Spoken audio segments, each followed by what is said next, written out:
Hello scholars, कैसे हैं आप सब। आज के वीडियो में हम आपके क्लास 8 साइंस का chapter 8 cell structure and functions, इसके कीवर्ड्स, एक्सरसाइज इनको देखेंगे। तो चलिए शुरू करते हैं। फर्स्ट कीवर्ड ही है सेल। सेल का चैप्टर है। सेल क्या होता है? The smallest living part of an organism is cell. कोई भी लिविंग ऑर्गेनिज्म है, उसका जो एक स्मॉलेस्ट पार्ट है और वो पार्ट भी लिविंग है, दैट इज कॉल्ड सेल। कैसे समझेंगे इसको? जैसे कोई बिल्डिंग है, बिल्डिंग की स्मॉलेस्ट पार्ट क्या होगा? स्मॉलेस्ट यूनिट उसकी क्या होगी? एक ब्रिक होगी। जिस ब्रिक के थ्रू वॉल बनी और इस तरीके से वॉल खड़ी कर करके आपने रूम्स बनाए, बिल्डिंग बनाई, तो उसका स्मॉलेस्ट पार्ट क्या है? ब्रिक है। इसी तरीके से कोई भी ऑर्गेनिज्म है, ह्यूमन बॉडी है, प्लांट्स हैं। अब यहाँ पर जैसे एक ऑनियन पील के बारे में दिखाया हुआ है कि एक अनियन का पील भी निकालेंगे तो उसको अगर माइक्रोस्कोप से देखेंगे तो उसके अंदर ये छोटे छोटे से जो पार्टीशंस दिख रहे हैं, ये क्या है? That is cells. ये each and every partition is a single cell. Next, cell membrane. Cell membrane क्या होता है? Cell membrane is outer covering of a cell.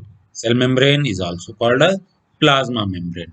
Membrane means एक जो भी उसको कवर कर रही हो उसकी आउटर कवरिंग। ओके, तो सेल को जो बाहर से कवर कर रही है वो मेम्ब्रेन जो है सेल मेम्ब्रेन कहलाती है।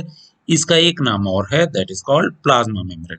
फिगर से यहाँ समझें तो यहाँ डिफरेंट डिफरेंट जो है टोटल 5 सेल्स दिए हुए हैं। अगर हम एक सेल को पकड़ के चले, सपोज ये एक सेल है, तो इस सेल का जो आउटर पार्ट है, ये जो डार्क कलर का आपको दिख रहा है, that is the membrane of the cell. Okay, इस सेल की आउटर कवरिंग को हम क्या बोलेंगे? सेल मेम्ब्रेन बोलेंगे। ये सेल मेम्ब्रेन हर सेल को एक दूसरे से अलग रखती है। Okay, next, cell wall. Cell wall क्या है? Cells of plants have an extra layer of surrounding the cell membrane. Means जो प्लांट्स की सेल हैं, अब सेल की जो आउटर कवरिंग है उसको हम सेल मेम्ब्रेन बोलते हैं, लेकिन प्लांट्स की सेल कुछ स्पेशल होती हैं, उनमें सेल मेम्ब्रेन के ऊपर भी एक और एक्स्ट्रा लेयर होती है। Okay, which is called cell wall. अब ये एक एक्स्ट्रा लेयर की जरूरत क्यों पड़ गई प्लांट्स में? क्यों? क्योंकि प्लांट्स आपको पता है मूव नहीं कर सकते हैं। एटमॉस्फेयर में जहां भी हैं उन्हें सारी एटमॉस्फेरिक कंडीशन वहीं पर रह करके झेलनी है। ओके, तो cell wall give protection to cell from atmospheric condition. जो भी एटमॉस्फेरिक कंडीशन है, हीट है और विंड है, प्रेशर है, ये सब चीजों को सेल को प्रोटेक्ट रखने के लिए सेल के आउटर में एक और एक्स्ट्रा लेयर होती है जिसको हम सेल वॉल बोलते हैं।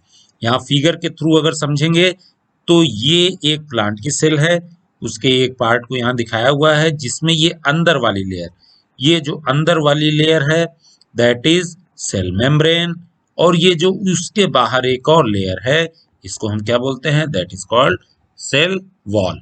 ओके, ये प्लांट्स में होते हैं। Next, chloroplast. What is chloroplast? Green plastids containing chlorophyll in the plant cells are chloroplast। अब देखिए, डेफिनेशन से नहीं समझ में आया तो मैं आपको समझाता हूँ। पहली बात तो क्लोरोप्लास्ट जो है उसको क्लोरोफिल से रिलेट करने की कोशिश कीजिए। क्लोरोफिल प्लांट्स में होता है तो क्लोरोप्लास्ट भी प्लांट में होता है। और क्लोरोप्लास्ट कहाँ होता है? ये सेल में होता है। जो सेल है, सेल के अंदर में क्या है कि सेल मेम्ब्रेन के अंदर जो आपका ये साइटोप्लाज्म है, साइटोप्लाज्म में डिफरेंट डिफरेंट अलग अलग कलर के भी कुछ ऑब्जेक्ट्स आपको देखने को मिलेंगे। ओके, तो ये कलर्ड ऑब्जेक्ट्स जो होते हैं ये प्लास्टिड्स कहलाते हैं। प्लास्टिड्स कीवर्ड्स भी अभी आगे आएगा, उसको हम बताएंगे। उसमें क्लोरोफिल जो है उसका कलर ग्रीन होता है। तो ये जो ग्रीन कलर के दिख रहे हैं ग्रीन प्लास्टिड्स, ओके, जो भी ये कलर्ड ऑब्जेक्ट हैं ये सब प्लास्टिड्स कहलाते हैं। इसमें जो ग्रीन कलर के प्लास्टिड्स हैं वो ग्रीन इसलिए है क्योंकि उसमें क्लोरोफिल है। Green plastids containing chlorophyll in the plant cell are called chloroplast. Means ये जितने भी ये डॉट डॉट आपको ग्रीन कलर के दिख रहे हैं ये सब क्या हैं? ये सब क्लोरोप्लास्ट कहलाते हैं। Okay, next, chromosome. क्रोमोसोम क्या होता है? The nucleus of a cell contains thread-like structure that are called chromosomes. अगर हम सेल को इस तरीके से देखें कि सिंपल फॉर्म में एकदम सेल है, सेल के अंदर एक न्यूक्लियस होता है, आपको पता है। इस न्यूक्लियस के अंदर भी कुछ धागे की तरह, थ्रेड की तरह के कुछ स्ट्रक्चर्स होते हैं। इनको अगर हम सेल के न्यूक्लियस को भी माइक्रोस्कोप से देखेंगे तब आपको ये धागे टाइप के स्ट्रक्चर जो दिखाई देंगे, ये स्ट्रक्चर्स क्या कहलाते हैं? That are called chromosomes. Okay, next cytoplasm. Cytoplasm क्या है? The jelly like substance between the nucleus and the cell membrane is called cytoplasm. Figure से हम सेल को अगर समझें, ये एक सिंगल सेल है। सिंगल सेल की ये बाहर वाली जो कवर है, इसको हम क्या बोलते हैं? That is called cell membrane. अंदर ये जो स्फेरिकल शेप आपको दिख रहा है, दैट इज कॉल्ड न्यूक्लियस। अब ये जो इसके बीच में न्यूक्लियस और सेल मेम्ब्रेन के बीच में जो भी चीजें हैं, वो क्या है? एक जेली टाइप जो है सब्सटेंस होता है, जिसको हम साइटोप्लाज्म बोलते हैं।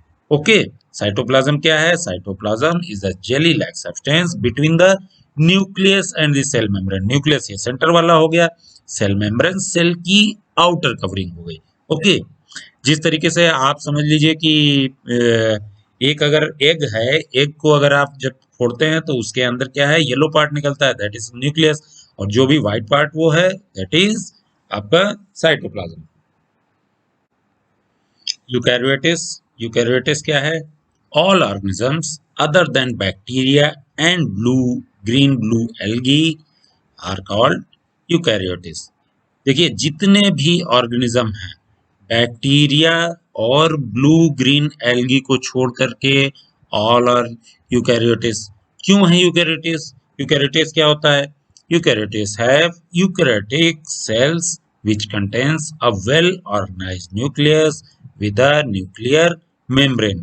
इनकी जो सेल्स हैं, मीन्स हम लोग भी जो हैं मल्टी सेलुलर ऑर्गेनिजम्स हैं या सिंगल सेलुलर भी ऑर्गेनिजम्स हैं, यूनिसेलुलर, वो सारे क्या हैं? उनकी सेल्स को हमने एक नॉमेनक्लेचर दे दिया है, that are eukaryotic cells. Eukaryotic क्यों है? क्योंकि इनके जो सेल्स के अंदर का न्यूक्लियस होता है, वो न्यूक्लियर मेम्ब्रेन से कवर होता है। मीन्स न्यूक्लियस के बाहर भी एक कवर होता है, परत चढ़ी होती है, झिल्ली होती है, जिसको हम न्यूक्लियर मेम्ब्रेन बोलते हैं। केवल बैक्टीरिया और ब्लू ग्रीन एल्गी ही ऐसे ऑर्गेनिजम्स हैं जिनके न्यूक्लियस पे न्यूक्लियर मेम्ब्रेन नहीं होती है। ओके, इसलिए वो यूकैरियोटिस नहीं है, वो प्रोकैरियोटिस में आते हैं। ओके, तो other than bacteria and blue green algae, all organisms are eukaryotes because they are having eukaryotic cells. Next, gene. What is gene? Gene is a unit of inheritance in living organism. Genes help in the transfer of characters from the parents to the offspring. इसको हम ऐसे समझते हैं कि जैसे आप देखते हो कि आपके अंदर जो कैरेक्टरिस्टिक आई हैं, आपके मदर या फादर की तरफ से आई हैं। हो सकता है कि आपकी आईज का कलर कुछ हो, क्यों? क्योंकि आपकी मदर या फादर का कलर वैसा होगा। आप टॉल हैं, ठीक है, क्योंकि आपके फादर टॉल थे। तो ये सब कैरेक्टर कैसे आ रहे हैं? ये सब कैरेक्टर जो है जीन्स के थ्रू ट्रांसफर हो रहे हैं। जीन्स क्या है? Gene is a unit of inheritance in living organism. Inheritance means जो इनहेरिटेंट आपकी एक, जो आपके फादर हैं, फोर फादर हैं, उनकी तरफ से एक इनहेरिटेंट चला आ रहा है, ठीक है। कुछ कैरेक्टरिस्टिक वो जीन्स के थ्रू ट्रांसफर होती रहती है। इसी तरीके से प्लांट्स में, ऑर्गेनिजम्स में, सब में वो कैरेक्टरिस्टिक जो है जीन्स के थ्रू ट्रांसफर होती हैं। Next, multicellular. What is multicellular? Organisms made of more than one cell are called multicellular organisms. Means जो भी ऑर्गेनिज्म एक से ज्यादा सेल से बने हुए हैं, वो मल्टी सेलुलर ऑर्गेनिज्म कहलाते हैं। सिंगल सेल वाले ऑर्गेनिज्म आपको पता है, amoeba and paramecium, they are single cell organism. उसके अलावा जितने भी ऑर्गेनिजम्स हैं, ज्यादातर सब क्या हैं? मल्टी सेलुलर ऑर्गेनिज्म हैं। हम भी मल्टी सेलुलर हैं। अगर आप एक ह्यूमन बॉडी में सेल्स काउंट करने जाएंगे तो that are millions and billions and trillion cells. are available in a human body or in any animal or plant. तो हम क्या हैं? We are multicellular organisms. Next, nuclear membrane. What is nuclear membrane? The outer lining of the nucleus is called the nuclear membrane. The nucleus is separated from the cytoplasm by a nuclear membrane. अब देखिए फिर हम cell के structure को देखते हैं। ये एक सिंपल सा स्ट्रक्चर है सेल का। इसकी सबसे आउटर में कवरिंग क्या कहला रही थी? चूंकि ये सेल की आउटर कवरिंग है इसलिए सेल मेम्ब्रेन कहला रही थी। इसके अंदर ये जो सेंटर में से स्फेरिकल पार्ट है दैट इज न्यूक्लियस। इसको हम क्या बोल रहे हैं? इसको न्यूक्लियस बोल रहे हैं। अब इसकी भी एक अपनी आउटर कवरिंग है। ओके, इस न्यूक्लियस की भी एक आउटर कवरिंग है। This outer covering is called nuclear membrane. इसी को हम न्यूक्लियर मेम्ब्रेन कह रहे हैं। अब ये न्यूक्लियर मेम्ब्रेन कर क्या रही है? The nucleus is separated from the cytoplasm by a nuclear membrane. अब ये अंदर क्या है? इसके अंदर न्यूक्लियस है, इसके बाहर साइटोप्लाज्म है। तो ये न्यूक्लियर मेम्ब्रेन क्या कर रही है? न्यूक्लियर मेम्ब्रेन न्यूक्लियस को साइटोप्लाज्म से अलग रख रही है। ओके, तो न्यूक्लियर मेम्ब्रेन जो न्यूक्लियर की आउटर लाइनिंग होती है, सॉरी न्यूक्लियस की आउटर लाइनिंग होती है, that is called nuclear membrane. Next, nucleolus. Nucleolus क्या है? देखिए न्यूक्लियस एंड न्यूक्लियोलस में थोड़ा सा फर्क है। A smaller spherical body inside the nucleus is called nucleolus. अब देखिए फिगर के थ्रू मैं आपको समझाता हूँ। ये एकदम सिंपल सा स्ट्रक्चर है सेल का। ये सेल है, सेल के अंदर ये वाला जो गोल स्फेरिकल ऑब्जेक्ट आपको दिख रहा है दैट इज न्यूक्लियस।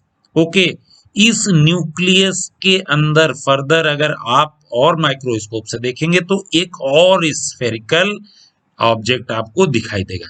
तो न्यूक्लियस के अंदर जो एक स्फेरिकल ऑब्जेक्ट दिख रहा है दैट इज न्यूक्लियोलस। ओके, तो न्यूक्लियस और न्यूक्लियोलस में क्या फर्क है कि न्यूक्लियस क्या है? सेल के सेंटर में एक जो आपको स्फेरिकल ऑब्जेक्ट दिख रहा है that is nucleus.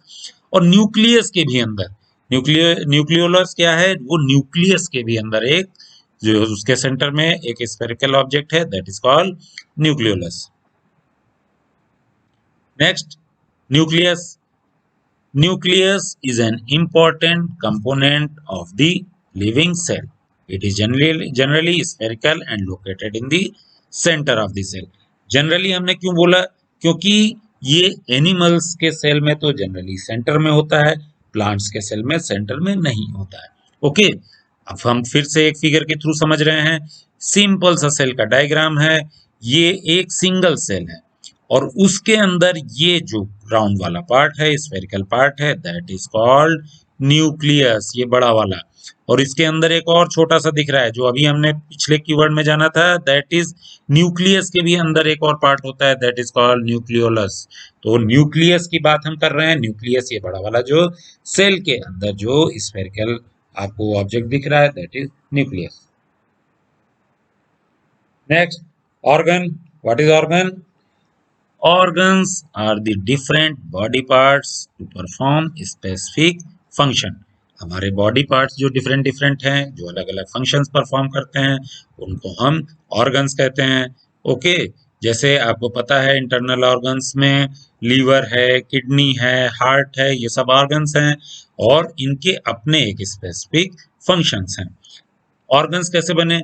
Groups of specialised cells form tissues and tissues in turn form organs. आपको पता है कि किसी भी ऑर्गेनिज्म की स्मॉलेस्ट लिविंग यूनिट क्या है? सेल है। तो सेल्स, कुछ स्पेसिफिक सेल्स, एक तरीके के सेल्स ने मिलकर के क्या बनाए? टिश्यूज बनाए। और टिश्यूज ने मिलकर के क्या बनाया? ऑर्गन बनाया। और ऑर्गन आपकी बॉडी के स्पेसिफिक फंक्शंस को ऑपरेट करने का काम करता है। Next, organelles. ऑर्गेनल्स क्या है? ऑर्गन और ऑर्गेनल्स में थोड़ा सा फर्क है, कंफ्यूज मत होइएगा। ऑर्गन और ऑर्गेनल्स में क्या फर्क है समझते हैं। Various components present in the cytoplasm of a cell are called organelles. क्या होते हैं ये? अब ऑर्गेनल्स की जब हम बात कर रहे हैं तब वो क्या है, एक सेल के अंदर, पर्टिकुलर सेल के अंदर जो साइटोप्लाज्म है, इस सेल के अंदर आपको पता ही है जो जेली लाइक सारा स्ट्रक्चर है जिसको हमने येलो कलर से शो किया हुआ है, दैट इज साइटोप्लाज्म। इसके अंदर भी डिफरेंट डिफरेंट चीजें हैं। ओके, जैसे ये न्यूक्लियस है, न्यूक्लियस भी एक ऑर्गेनल ही है।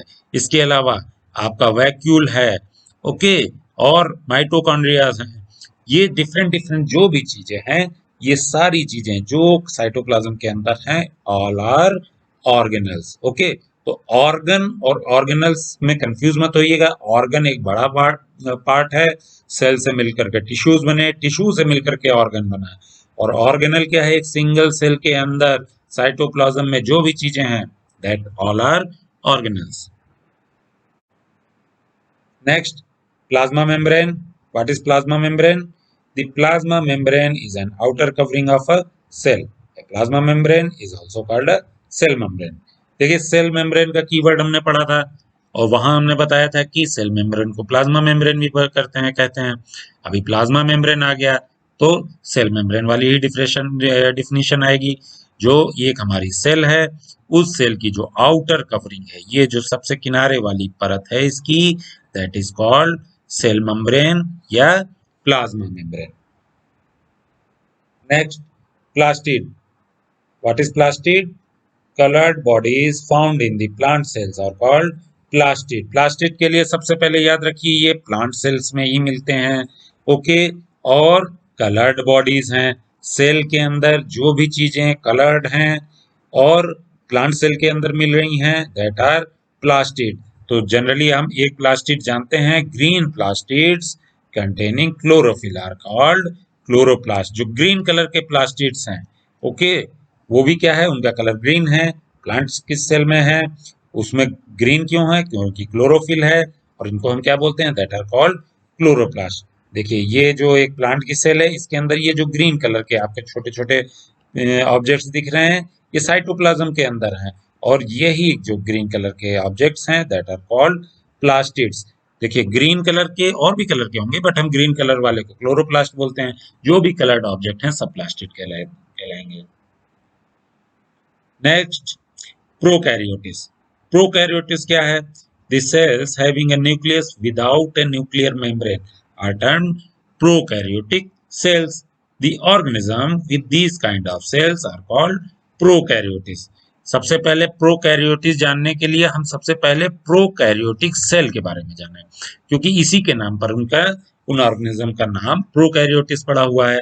जो भी सेल्स, हर सेल में न्यूक्लियस होता है, न्यूक्लियस की जो आउटर कवरिंग होती है उसको हम न्यूक्लियर मेम्ब्रेन बोलते हैं। बट कुछ ऑर्गेनिजम्स ऐसे हैं जिनमें न्यूक्लियर मेम्ब्रेन नहीं होती है, मींस उनके सेल के अंदर न्यूक्लियस तो है बट उस न्यूक्लियस में न्यूक्लियर मेम्ब्रेन नहीं होती है। तो ऐसे सेल्स को हम प्रोकैरियोटिक सेल्स बोलते हैं। और इन सेल्स से मिल करके जो ऑर्गेनिजम्स बनते हैं उनको हम प्रोकैरियोटिस बोलते हैं। और कौन से हैं ऐसे organisms? Bacteria and blue green algae. Bacteria और ब्लू ग्रीन एल्गी यही केवल प्रोकैरियोटिस हैं। ओके, इसके अलावा जितने होते हैं वो सारे यूरोकैरियोटिस हैं। Okay, next, pseudopodia. What is pseudopodia? Finger-like projections of amoeba that helps to move and capture food are called pseudopodia or false feet. देखिए pseudopodia को हम false feet भी बोलते हैं। अमीबा क्या है? अमीबा का स्ट्रक्चर जो है वो इरेगुलर होता है, उसका शेप जो है इरेगुलर होता है, हमेशा अपना शेप बदलता रहता है और इसी शेप बदलने की हेल्प से वो मूव भी करता है और अपने फूड को कैप्चर भी करता है। फोटो में हम दिखाते हैं, जैसे यहाँ पर ये देखेंगे आप, ये क्या है, दो फिंगर लाइक प्रोजेक्शंस बन रहे हैं। क्यों बन रहे हैं? इसने यहाँ अमीबा ने देखा कि मेरा फूड है इधर, ओके, तो उसने फूड को कैप्चर करने के लिए अपनी बॉडी को इस तरीके से बनाया कि ये दो फिंगर लाइक प्रोजेक्शंस निकाले और इसी के थ्रू फूड को कैप्चर कर लेगा और इन्हीं के थ्रू वो मूव भी करता है। तो ये जो फिंगर लाइक प्रोजेक्शंस या फॉल्स फीट कह लीजिए, इसको हम सूडोपोडिया कहते हैं। Next, tissue. What is tissue? A tissue is a group of cells that are similar in structure and perform a specific function. Means जो सेल्स हैं आपकी डिफरेंट डिफरेंट सेल्स मिल गई और एक पर्टिकुलर टाइप की सेल्स मीन्स जिनका shape भी एक जैसा हो और जिनका फंक्शन भी एक जैसा हो, वो सारी सेल्स मिलकर के क्या बनाएंगी, दैट फॉर्म अ टिश्यू, और टिश्यू मिलकर के ऑर्गन बनाते हैं। ये कई सारी ग्रुप्स ऑफ सेल्स हैं जिन्होंने मिलकर के टिश्यू बनाया। Next, unicellular. What is unicellular? Single celled organisms are called unicellular organisms. जितने भी सिंगल सेल्ड ऑर्गेनिजम्स हैं वो यूनिसेलुलर ऑर्गेनिजम्स कहलाते हैं। मीन्स एक ही सेल है और वो एक ही सेल सफिशिएंट है सारे फंक्शन परफॉर्म करने के लिए। मीन्स सारे फंक्शन मीन्स वो उसी के थ्रू रेस्पिरेट भी कर रहा है उसी सेल में, उसी में वो डाइजेशन भी कर रहा है, एक्सक्रीशन भी कर रहा है, सारी चीजें हो रही हैं। Okay, a single celled organism perform all the necessary functions that multicellular organism perform। जिस तरीके से एक मल्टी सेलुलर, जैसे हम हैं, हम billions and trillions of cell से बने हुए हैं, इतने सारे फंक्शन जो परफॉर्म कर रहे हैं वो एक अकेला सिंगल सेल अगर परफॉर्म कर रहा है then that cell is called a unicellular organism. कौन है इसके examples? Examples are amoeba and paramecium. Amoeba और पैरामीशियम क्या है? that are unicellular organisms. Next, vacuole. What is vacuole? Vacuoles are the blank looking organelle found in the cytoplasm of a cell. आपको figure के through बताता हूं मैं। जो cytoplasm है, आपको पता है सेल के अंदर साइटोप्लाज्म जो जेली लाइक थिंग है दैट इज साइटोप्लाज्म, और साइटोप्लाज्म के अंदर जितनी भी चीजें मिलती हैं वो सब ऑर्गेनल्स कहलाती हैं। उन्हीं ऑर्गेनल्स में कुछ ऐसे ब्लैंक लुकिंग स्ट्रक्चर्स भी होते हैं जो ब्लैंक दिख रहे हैं, उसमें कुछ नहीं है। ओके, ये ब्लैंक्स ही क्या कहलाते हैं? वैक्यूल्स कहलाते हैं। प्लांट्स के अंदर, प्लांट की सेल के अंदर वैक्यूल काफी बड़े होते हैं। ये जो बड़ा वाला पोर्शन देख रहे हैं ये इसका न्यूक्लियस नहीं है, इतना बड़ा सा स्ट्रक्चर क्या है? That is vacuole. इसका न्यूक्लियस देखिए छोटा सा है, और ये एक एनिमल का सेल है, इसमें वैक्यूल्स छोटे होंगे या हो सकता है ना भी हो। ओके, होंगे तो छोटे होंगे। Okay, next, white blood cell. White blood cell क्या है? A white blood cell in human blood is an example of a single cell which can move, change its shape and capture things. White blood cells क्या है? White blood cell भी एक single cell है human body के अंदर, बहुत सारे function perform कर सकता है, वो मूव भी कर सकता है, अपना शेप भी चेंज कर सकता है, थिंग्स कैप्चर भी कर सकता है। तो क्या ये एक यूनिसेलुलर ऑर्गेनिज्म है? But WBC, white blood cells, is not capable of independent existence like amoeba or paramecium. लेकिन ये इंडिपेंडेंटली एग्जिस्ट नहीं कर सकता। मींस अमीबा, पैरामीशियम क्या है? सिंगल सेल्ड ऑर्गेनिज्म है, यूनिसेलुलर है, वो सारे फंक्शन अकेले परफॉर्म कर सकते हैं, एक सिंगल सेल कर सकता है। बट WBC कुछ फंक्शन कर सकता है, लेकिन जैसे वो मल्टीप्लाई नहीं हो सकता, बडिंग के थ्रू जो मल्टीप्लिकेशन होता है वो उसमें नहीं हो सकते हैं। ओके, तो इस तरीके के फंक्शन नहीं कर सकता है, इसलिए हम उसको यूनिसेलुलर ऑर्गेनिज्म नहीं बोल सकते हैं, but WBC is also a single cell. Okay, keywords complete हो गए, एक्सरसाइज करेंगे, तो चलिए शुरू करते हैं।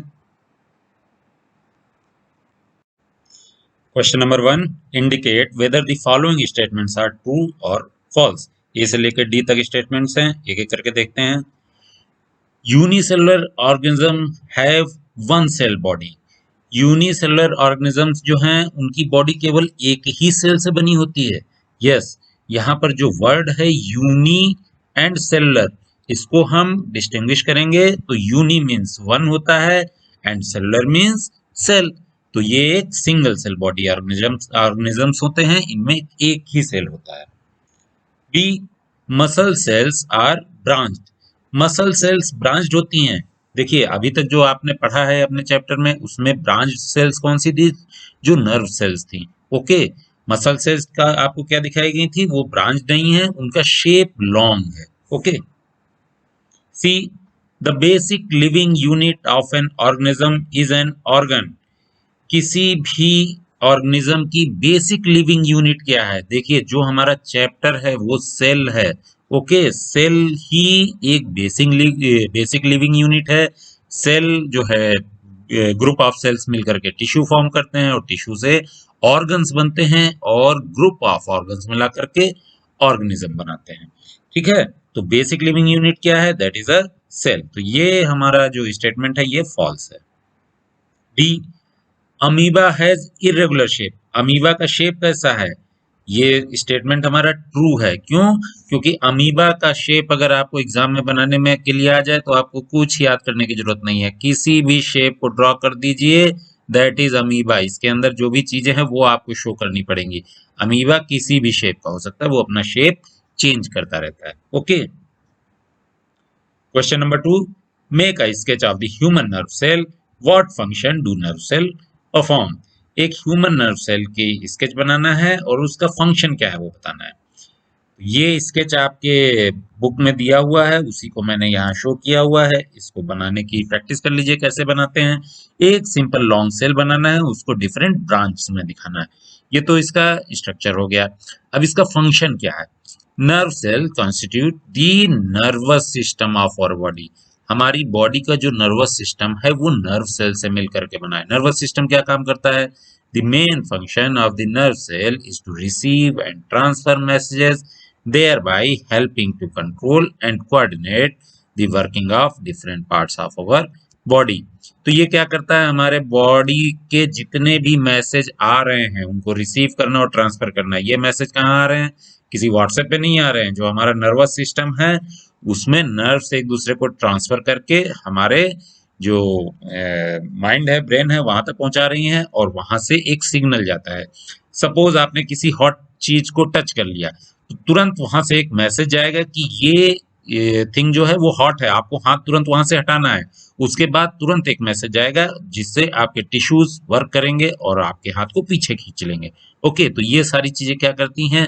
मैसेज को ट्रांसफर और रिसीव करने का काम जो है नर्वस सिस्टम करता है।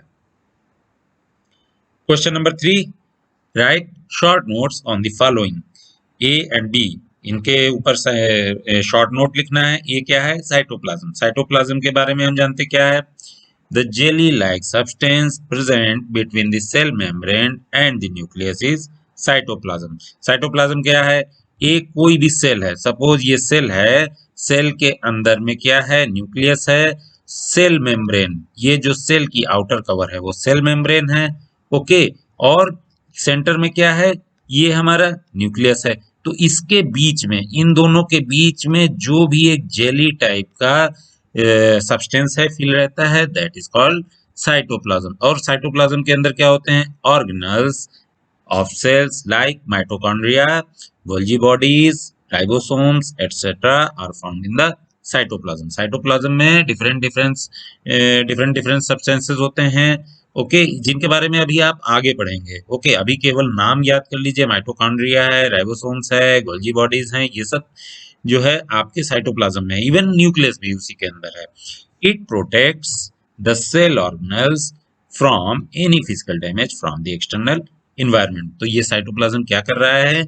एक बेस क्रिएट कर रहा है जिसके अंदर ये सारे ऑर्गेनल्स रहते हैं और इन ऑर्गेनल्स को जो एक्सटर्नल इन्वायरमेंट्स है उनसे बचाता भी है। Okay, second, nucleus of a cell. Nucleus क्या होता है? Nucleus is generally spherical and located in the center of the cell. It has a nuclear membrane over it which separates it from the cytoplasm. Nucleolus, chromosomes and genes are found inside the nucleus of a cell. Nucleus क्या है? फिर से एक बार figure देखते हैं cell का। Suppose ये हमारा सेल है, इसके अंदर जो स्फेरिकल बॉडी है that is called nucleus. Okay, nucleus क्या है? जनरली क्या है? स्फेरिकल शेप का होता है और सेंटर में होता है। जनरली इसलिए लिखा क्योंकि कई सारे ऑर्गेनिजम्स ऐसे हैं उनका जो है न्यूक्लियस जो है सेंटर में नहीं होता है। जैसे प्लांट्स ही हैं, प्लांट्स का न्यूक्लियस आपको सेंटर में नहीं मिलेगा। दूसरा सेंटेंस क्या था? It has a nuclear membrane over it, means ये जो स्फेरिकल बॉडी है, ये न्यूक्लियस है, इसके बाहर जो कवर चढ़ी हुई है, इसके साइड में जो ये मेम्ब्रेन चढ़ी हुई है that is called nuclear membrane. ये इसको साइटोप्लाज्म से अलग करती है। Okay, nucleolus, chromosomes and genes जो हैं ये सब इसके अंदर होते हैं। न्यूक्लियोलस एक और फर्दर एक स्फेरिकल छोटा सा एक स्फेरिकल टाइप का शेप इसके अंदर भी होता है। समझ लीजिए न्यूक्लियस के अंदर एक और न्यूक्लियस है। ओके, तो ये सारी चीजें क्रोमोसोम, जीन्स वगैरह ये सब न्यूक्लियस के अंदर होते हैं। Question number 4, which part of the cell contains organelles? Organelles cell के किस पार्ट में होते हैं? Cytoplasm contains organelles in the cell. एक सेल है, ओके, उसके अंदर में न्यूक्लियस है, उसके बाद में माइटोकॉन्ड्रिया है, वैक्यूल्स हैं, ओके, गोल्गी बॉडीज हैं। ये सारी चीजें क्या हैं? These are organelles. और ये ऑर्गेनल्स किसके अंदर रहते हैं? यहाँ पर जेली लाइक सब्सटेंस जो है दैट इज साइटोप्लाज्म, इसके अंदर ये सारे ऑर्गेनल्स होते हैं। ओके, सेल के अंदर किस में होते हैं सारे ऑर्गेनल्स? साइटोप्लाज्म के अंदर। Question number 5, make sketches of animal and plant cells, state 3 differences between them. Animal और प्लांट सेल का स्केच बनाना है और उनके बीच में कोई 3 डिफरेंस बताने हैं। चलिए देखते हैं। ये फिगर मैंने आपकी बुक से ही उठाया हुआ है। इस साइड हमारा ये किसी एनिमल का सेल है और ये वाला हमारा प्लांट का सेल है। अब इनके बीच डिफरेंसेस क्या हैं? चलिए देख लेते हैं। Plant cell are large in size. Plant के सेल जो हैं जनरली एनिमल्स के सेल से बड़े होते हैं। जब माइक्रोस्कोप से देखेंगे तो आपको ये बड़े दिखाई देंगे। ओके, एनिमल सेल के रिस्पेक्ट में, ठीक है। Animal cell are small in size. Plant cell have cell wall. देखिए यहाँ फिगर में अगर देखेंगे तो इसके किनारे 2 लाइनिंग दिखाई हुई है। यहाँ देखिए साइड में एक लाइन अंदर की तरफ है दैट इज सेल मेम्ब्रेन, और एक जो बाहर की तरफ लाइन है that is cell wall. Cell wall केवल प्लांट्स में ही होती है, प्लांट के सेल में।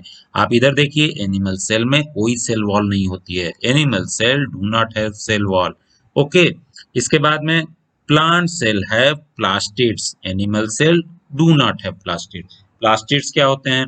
जो इसका साइटोप्लाज्म है इसके अंदर कुछ सब्सटेंस ऐसे होते हैं जो कलरफुल होते हैं। ओके, जैसे यहाँ पर कुछ ग्रीन ग्रीन डॉट दिखाए हुए हैं। ओके, ये ग्रीन डॉट क्या है? That are chloroplast. ये क्लोरोप्लास्ट क्या है? ये भी प्लास्टिड ही है। ओके, तो प्लास्टिड क्या है? जितने भी कलरफुल सब्सटेंसेस आपके साइटोप्लाज्म में होते हैं उनको हम प्लास्टिड कहते हैं। ये केवल प्लांट में होते हैं, एनिमल सेल में नहीं होते हैं। इसका एक एग्जाम्पल है प्लास्टिड का क्लोरोप्लास्ट। क्लोरोप्लास्ट ग्रीन कलर का होता है। ग्रीन क्यों होता है? क्योंकि इसमें क्लोरोफिल होता है। Okay, question number 6, state the difference between eukaryotes and prokaryotes. Eukaryotes क्या होते हैं और प्रोकैरियोट्स क्या होते हैं, इनके बीच में डिफरेंस लिखना है। चलिए बताते हैं। सबसे पहले आपको यूकैरियोट्स क्या होते हैं। Eukaryotes have eukaryotic cells which contain a well organized nucleus with a nuclear membrane। Eukaryotes नाम कहाँ से आया है? उनकी सेल को एक नाम दिया गया है। जो भी मतलब ऑर्गेनिजम्स हैं वो सेल से मिलकर के बने हैं, तो उनकी सेल कैसी होती हैं? यूकैरियोटिक होती हैं। अब ये यूकैरियोटिक क्यों होती हैं? क्योंकि जैसी हम सेल अभी तक पढ़ रहे हैं उनमें क्या है कि सेल के अंदर एक न्यूक्लियस है। न्यूक्लियस के आउटर में क्या होता है? न्यूक्लियर मेम्ब्रेन होती है। तो ये एक वेल ऑर्गेनाइज सेल होता है उसका न्यूक्लियस, जिसमें न्यूक्लियर मेम्ब्रेन होती है। तो ऐसी सारी सेल यूकैरियोट्स कहलाती हैं। तो क्या कुछ ऐसी सेल्स भी होती हैं जिनके न्यूक्लियस पे न्यूक्लियर मेम्ब्रेन नहीं होती? यस, कुछ होती हैं जिनको हम प्रोकैरियोटिक सेल्स बोलते हैं। तो क्या है इसमें? Prokaryotes have prokaryotic cells. इसमें क्या है? Which contains a nucleus without a nuclear membrane. बस इसको याद करना है आपको, न्यूक्लियर मेम्ब्रेन। प्रोकैरियोट्स में न्यूक्लियर मेम्ब्रेन नहीं होती है और यूकैरियोट्स में न्यूक्लियर मेम्ब्रेन होती है। ओके, ठीक है। अब जितने भी ऑर्गेनिजम्स हैं वो सारे यूकैरियोट्स हैं except bacteria and blue green algae. Bacteria और ब्लू ग्रीन एल्गी क्या हैं? उनके सेल्स जो होते हैं उनके न्यूक्लियस पे न्यूक्लियर मेम्ब्रेन नहीं होती है। ओके, इसलिए ये यूकैरियोट्स नहीं है। और उसके अलावा सारे all organisms other than bacteria and blue green algae are called eukaryotes. Okay, और प्रोकैरियोट्स कौन से हैं? तो जो बचे, कौन बचे? Bacteria and blue green algae are prokaryotes. तो यही बेसिक डिफरेंस है। डिफरेंस याद कर लेंगे, आपको यूकैरियोट्स की डिफिनेशन भी याद हो जाएगी, यूकैरियोटिक सेल की डिफिनेशन आएगी वो भी याद हो जाएगी, प्रोकैरियोट्स की डिफिनेशन भी याद हो जाएगी, प्रोकैरियोटिक सेल्स की डिफिनेशन भी, मतलब कई सारे क्वेश्चन आपको याद हो जाएंगे इसी एक क्वेश्चन की बेस पे। Question number 7, where are chromosomes found in a cell, state their function. Chromosomes कहाँ मिलते हैं सेल में और उनका फंक्शन क्या है? Chromosomes are the thread-like structures found inside the nucleus of a cell. एक सेल है, सेल के अंदर एक न्यूक्लियस है, इस न्यूक्लियस के अंदर बहुत पतले पतले धागे टाइप के स्ट्रक्चर होते हैं, that are called chromosomes. Okay, ये क्रोमोसोम्स कहाँ मिल रहे हैं? न्यूक्लियस के अंदर. अब ये क्रोमोसोम्स क्या करते हैं, इनका फंक्शन क्या है? These carry genes and help in the inheritance और transfer of characters from the parents to the offspring. Means ये जीन्स कैरी करते हैं. और आपने जो एक वर्ड सुनी होगी कि फादर और मदर के जो जीन्स आए हैं उनके बच्चों में, मीन्स उनके कैरेक्टर्स आए हैं. तो ये क्या करते हैं, इन्हीं कैरेक्टर्स को जो पेरेंट्स हैं उनकी ऑफस्प्रिंग्स में, उनके बच्चों में ये जो कैरेक्टर ट्रांसफर होते हैं ये किसके थ्रू होते हैं? That transfer from the chromosomes और genes. Okay. Question number 8. Cells are the basic structural unit of living organisms. Explain. Cell के चैप्टर में हम शुरू से पढ़ते आ रहे हैं कि सेल्स ही बेसिक स्ट्रक्चरल यूनिट हैं. क्या लिखना है हमें? Cells are the basic structural units of all living organisms. पता है आपको, cells are the smallest living part of the organism. क्यों? क्योंकि किसी भी लिविंग ऑर्गेनिजम्स का सबसे छोटा पार्ट जो एक लिविंग है वो क्या है? वो सेल है. अब सेल क्या करते हैं फिर? Group of cells form tissues. जब एक तरीके के, एक साइज के और एक शेप के, एक फंक्शन के सेल्स मिलते हैं तो वो टिश्यू बनाते हैं. And further tissues made the organs. फिर टिश्यूज से मिलके ऑर्गन्स बनते हैं. ऑर्गन से फिर क्या बनता है? Plants and animal bodies are made up of organs. जो प्लांट एनिमल बॉडीज हैं वो सब किससे मिलकर के बनी है? ऑर्गन से मिलके बनी है. ऑर्गन किससे मिलके बना है? टिश्यूज से. टिश्यू किससे मिलके बना है? सेल से. तो सेल क्या है? बेसिक स्ट्रक्चरल यूनिट है किसी भी लिविंग ऑर्गेनिज्म की. Okay. Question number 9. Explain why chloroplast are found only in the plant cells. Chloroplast जो है केवल प्लांट सेल्स में ही मिलता है. ऐसा क्यों? क्लोरोप्लास्ट है क्या? पहले chloroplast are plastid that contain chlorophyll. Chloroplast क्या होते हैं? प्लास्टिड होते हैं जिनमें क्लोरोफिल होता है. प्लास्टिड क्या होते हैं ये मैं आपको पहले भी पढ़ा चुका हूँ, फिर से एक बार बता देता हूँ. प्लास्टिड किसी भी सेल में जो साइटोप्लाज्म है, साइटोप्लाज्म के अंदर कुछ कलरफुल सब्सटेंसेस होते हैं, कुछ डॉट डॉट टाइप के आपको दिखाई देंगे जिनमें कलर होगा. ओके, डिफरेंट डिफरेंट कलर्स हो सकते हैं, दैट आर कॉल्ड प्लास्टिड. और कुछ जो ग्रीन कलर आपको दिखाई देंगे that are chloroplast. Chloroplast green colour के होते हैं. क्यों ग्रीन होते हैं? क्योंकि इसमें क्लोरोफिल होता है. क्लोरोफिल ग्रीन कलर का होता है, आपको पता है. अब आगे बढ़ते हैं. Only plants make their own food by photosynthesis with the help of chlorophyll. आपको पता है कि केवल प्लांट्स ही ऐसे हैं जो अपना फूड खुद बनाते हैं फोटोसिंथेसिस के द्वारा. फोटोसिंथेसिस कैसे करते हैं? क्योंकि क्लोरोफिल है उनमें. क्लोरोफिल क्यों है? क्योंकि क्लोरोप्लास्ट है. ओके. अब इसी वजह से ही, क्योंकि प्लांट्स ही केवल अपना फोटोसिंथेसिस कर सकते हैं, thus the chloroplast are present only in the plants. इसी वजह से क्लोरोप्लास्ट केवल प्लांट में ही आपको देखने को मिलता है और किसी ऑर्गेनिज्म में नहीं. Question number 10. Complete the crossword with the help of clues given below. देखिए क्रॉसवर्ड दिया हुआ है, इसको करते हैं. डाउन में देखते हैं. सबसे पहला ग्रीन प्लास्टिड्स. ग्रीन प्लास्टिड्स क्या है? ग्रीन कलर के जो सब्सटेंस आपको साइटोप्लाज्म में दिख रहे हैं दैट आर क्लोरोप्लास्ट. तो हमारा फर्स्ट में क्या आ जाएगा? क्लोरोप्लास्ट. सेकंड क्या है? Formed by collection of tissues. देखिए सेल्स मिलकर के टिश्यू बना रहे हो, टिश्यू मिलकर क्या बना रहे हैं? ऑर्गन. तो सेकंड हमारा क्या हो जाएगा? ऑर्गन. इसके बाद क्या है? It separates the contents of the cell from the surrounding medium. जो भी सेल के कंटेंट हैं, सेल के अंदर जो भी चीजें हैं उनको सेपरेट कर रहा है जो उसके सराउंडिंग मीडियम है उससे. क्या है ये? That is membrane. Okay. Membrane, cell membrane जो है सेल के अंदर जो भी चीजें हैं उसको उसके बाहर की चीजों से बचा रहा है, उससे अलग कर रहा है. ओके. नेक्स्ट क्या है? Empty structure in cytoplasm.